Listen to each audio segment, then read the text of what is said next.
Hi, John. Welcome to the Sawyer Viola show. Thank you so much for what you've done in the for raising awareness for disabilities in the sector. Yeah, thanks for having me on the show. You're welcome. Um, so how long have you been improving? How long have you been in the self advocacy for? How long have you been in? See, how long have you been in the self advocacy for the DDC community? Ooh, that's a good question. I think it's going on 10 years now. That's so cool. Yeah, 10 years. And that's about it. I mean, 10 years. 10 years, nice. So, what are some good experiences for examples of self advocacy for those who might not who might not know what self advocacy is? They'll listen to the channel. Okay, so when you ask that question, are you asking me what has come out of people self-advocating for their rights? Yeah. Um, I say the biggest thing that has come out of self-advocacy is probably getting the brokerages started. I can't remember exactly when they started. I know they started somewhere in like 2000. I thought it was like 2008. Or was it 2010? And I could be completely off on that, but I'd say the biggest thing has definitely been getting brokerage services. Your voice is a little low. Oh, and so also getting providers and obviously all that stuff, good stuff take started, yeah. Okay, so question 3. Why is self-advocacy and so why is self-advocacy work important to you? Because there are so many injustices in the social net, and we really have to fight in order to improve our lives. There are many things that are just completely wrong. The biggest example I can give is SSI. They consider, like if you go out and you get a funeral plot or you get a funeral plan, I mean, eventually we all going to die. Let's just face the facts. We all mortal, we going to die. And yet SSI considers this to be an asset for us just planning for the inevitability. This is just one injustice that sits on this whole social net. And I mean, it's just one, I personally think it's one of the nastiest ones, but I mean, there are lots of others that are just really bad. And that's why we got to fight. Yeah, we've constantly on entire lives, me too, kind of been forced to fight for what we want in this world because we have to kind of open the door for ourselves, essentially. Yeah, and unfortunately, we have to deal with a system that doesn't like to listen to us. We gotta change the system, essentially. I can't hear you again.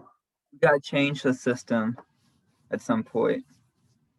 Yeah, and it always takes brave people to stand up to change the system, because lots of people just kind of like to go along with the way the system is rather than saying, hey, there needs to be a change here because I can't meet this basic human right.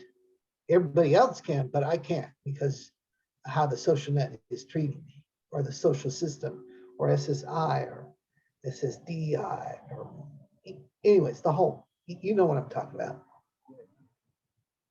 Eventually, yeah, eventually. That's why I'm kind of doing this vlog, is to help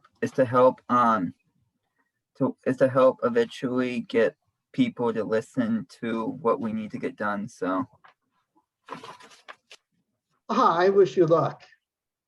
Lots of it. me too, yeah. Also on Do you SSI, have, I yes, was wondering, Sawyer, do you have a mic? yeah, so I found it. Sorry. We're also, so a follow-up question, we're also, I think needs to change with SSI is, make it well, especially when my mom filled out all the paperwork, but Cindy, I guess because they need to stop looking at the gross net because I was $2 over, and that's how I kind of lost some services, I guess. Because I guess how do I put this? I was no, sorry. What needs to change is when people go to work, they won't be afraid that they're gonna lose their services and everything. 'Cause I know with me working, that was a big thing that we had an issue with originally that we were told, and I think that that needs to be kind of gone because it's putting people like both like me and you like in a kind of a tricky position because it's kind of like it makes some people not want to work. So if you want to kind of touch up on that. Yeah, well, yeah, so that whole thing, it's very interesting how they keep on promoting for us to do work, but yet they won't make any adaptations to SSI so that we can work. They have this stupid system where basically it's a 3-month catch up. Like they will overpay you for 3 months while you're working. And so you got to figure on holding on to some money so you can give it back to them. And then when you quit, or maybe you lose your job for whatever reason, it takes 3 months for them to kick back into their normal level. So you got to like have this 6-month period of savings because you got 3 months to at the beginning and you got 3 months at the end. And it's just sort of like, hello, you're asking me to save money, even though you give me this limit of $2,000, which hasn't been raised in what, 42, 43 years, something like that. Anyways, and then on top of that, they want us to go to work. And they keep on saying, like, at least this is what was explained to me, is like everything over $85, they start removing. For every $2 that you do over $85, they start removing $1. And it's just sort of like, how in the world do you think that 85 makes a whole big a difference? I mean, their system is really archaic and it's really obsolete and it really needs to be completely redone. And one of the biggest things I think needs to occur is the aging that they put on SSID. Now, I don't know which one you get, if you get SSID or if you get SSI, but they really need to open up SSID so that they can take people who have proven that they've got a lifetime disability and move them from SSI over to SSID. That's what I really think needs to happen so that we can get some flexibility in the system and so that SSID can be set up to deal with people with just a lifetime disability that was from birth. It's not going to go away. You're always going to have this disability. It doesn't matter how old you get or whatever, you're on SSID instead of being stuck on SSI, because obviously SSI is a needs-based system that really doesn't work for us who need it. Yeah, it's well said. Yeah, very well said. Kind of agree with you on the whole point. My mom and me had to go through a lot of that, so I know how frustrating it can be. Well, what's really frustrating is when you get over that $2,000 limit. I know somebody who went over the $2,000 limit, they were just thinking, you know what, I'm just going to put some money away because they were starting to work and everything. So they put some money away and they accidentally went over the $2,000 limit because the interest kicked in. And when the interest kicked in, they wound up like missing it for like 3 months or something like that. And then they charged them then they wanted this ludicrous sum paid back to them. I mean, I thought the interest was like 10 cents or something like that. And yet they wanted something like $4,000 back on 10 cents. And it's just like, hello, I went over by 10 cents and you want $4,000? Ah, That's awesome. Night. Thanks for telling me. Yeah. So question 4: how can more people get in? So if people are hopefully watching this channel, how can more people get involved with improving self-advocacy in the and for the DDD community? honestly, so, okay, there are advocacy groups around. There's self-advocates taking action. There's also, I mean, if you want to, you can be an advocate of one and start writing your representatives and senators. It's always good for them to hear from us. I also recommend getting a hold of Gabriel Gardon at OSAC, which is a statewide organization. OSAC is Oregon Self-Advocate Coalition, representing many different advocacy groups from all over the state.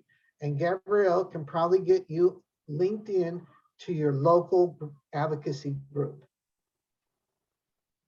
So, and it's also just really good to be a part of OSAC, because when people in the legislation want to know something, they go to Gabrielle and they go to Ross, and that's all OSAC.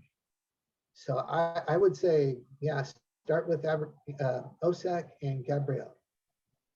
That's awesome. Yeah, hopefully we can raise more awareness and eventually get the stuff we need passed and everything. So let's see. I guess to do a follow-up question, let's see, do a follow-up question, let's see, I guess just to ask something just really quick, just want to say thank you for what you've done for throughout the years, helping in the community, helping do what you can. Obviously, I'm gonna try to do what I can to help move the ball forward, but kind of like thank you for what you've done moving the ball forward. Obviously, a lot of respect for what you've done. So Really? See, I never thought that I've done all that much. I mean, sure, I've lend my voice to a few others, but when it comes right down to it, we've had a provider crisis ever since they opened up the brokerages, and we've been barking and asking and demanding and everything else for them to do something about provider crisis. And what it's been ever since I first started into advocacy, which was 10 years ago, and we are still waiting for something to be done about the provider crisis.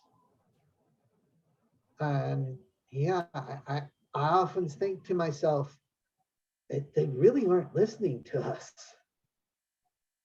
well, I guess so I didn't know we had a provider crisis. So guess if you could just talk a tiny bit more about it to give people a good idea of doing. Is it because people just the money is an issue work for people working? So I say there's a couple of issues. First off, there's a huge separation. All right. So, I mean, if you don't know, if you don't know this, this might be quite an education, and it's going to be pretty darn confusing. At least it's confusing to me. But there's people with disabilities, and then there's people with intellectual disabilities. People with disabilities only get to use home care workers. People with intellectual disabilities get to use PSWs and DSPs. Yes, I know that's a whole lot of damn acronyms. I am so sorry. I don't know what to do about it. It's an alphabet soup that everybody uses. And basically there's these three different areas of which you can draw services from. And for those of us on the intellectual disability side and on the physical disability side, people really don't want to do like home care worker or DSP or PSW or DSP because, well, one, they can make more money if they go to McDonald's. Honestly, you can make more money if you just go to McDonald's. It sucks. It's true. When it comes to the DSPs, they get higher wages. However, they have zero benefits. And I mean, almost zero benefits. So it's not like they have health care to keep them healthy or they have paid time off. I mean, anybody who doesn't have paid time off is going to get burned out on their job. And if you don't have health care to keep yourself healthy, well, how can you keep on doing your job? And then they don't even get things like retirement. Well, you know, everybody needs a little bit of retirement because Social Security doesn't cut it. Now, it's true that the home care workers and the home care workers and the PSWs, I'm sorry, I'm getting a little confused. It is true that the home care workers and the PSWs do have a union behind them, and they do get a few benefits, but they don't really get the benefits that they truly need. So, I mean, there just needs to be an improvement all the way around on the whole system, because even though a DSP might get like $2 or $3 more than a PSW, they still are lacking very much in benefits that will keep them in this system. And we are going to continue to lose our home care workers, our DSPs or PSWs to other places because they'll give them benefits and they'll give them a living wage. And we in this system, they don't give them a living wage and they don't give them the benefits that they really need. I mean, yes, the DSPs and home care workers, they do have some benefits. And yes, the PSWs, when I said DSPs, I mean PSWs, I'm sorry. I'm confusing everybody. I'm really sorry about that. And it's the DSPs who get a slightly higher wage, but they don't have any benefits. I mean, you're not going to stick around in a job like that. Nobody would. Yeah, people don't know that a lot of PSWs, kind of what you're saying, and for people at home, people who might be watching us at home, for a lot of you guys don't know, what me and John are basically talking about is that a lot of people basically at work in this industry are basically working for out of the goodness of their hearts. There's not really that much financial keeping them here, and sometimes I guess during the pandemic, as I guess you can allude to a bit, but during the pandemic, there was a lot of providers that were forced to pick staying in and paying bills. They were kind of forced to pick, I guess. Yeah. Oh, yeah. Yeah, they were kind of forced to pick between doing this job or paying their bills. Everybody's got to keep a roof over their heads and put food on the table. I think some of the biggest things is one that there is still quite a bit of ableism within the legislation of both the state and the federal government, and the fact that this is primarily a female-dominated profession. I think there's still a large sum of sexism. So I think that's why we don't receive the attention we need from our legislators to improve our situations. So I guess a really quick question to follow up. Then I didn't know that. I guess I didn't know that. Because obviously I don't know that much about this. I'm learning. I'm getting new to it. I didn't know that. That this was that there's a lot of sexism happening. But thanks for sharing that. Thanks for helping me educate. Because obviously I'm new to this, so I don't know how to kind of move the ball forward. So that's why I wanted to interview you. moving the ball forward, in that case, Thank as a you. matter of fact, our quarterly meeting's coming up and we're looking for a president if you want to run. Maybe I'll think about it. That'd be kind of awesome. But yeah, Yeah, I mean, we could use you. I'll consider it. Yeah, thank you. Cool. Thanks for attending and have a nice day. Yeah, you too. All right. Keep up the good fight. I'll see you later. I'll see you later. Thank you. All right. And